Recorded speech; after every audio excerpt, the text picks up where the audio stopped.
সঙ্গে শেয়ার করতে চাই।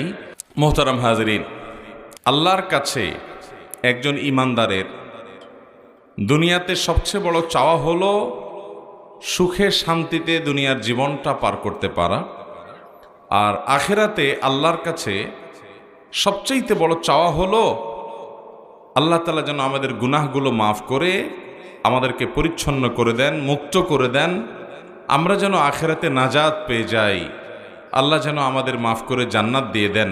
এটা হলো আখেরাতে একজন ইমানদারের সবচাইতে বড় চাওয়া।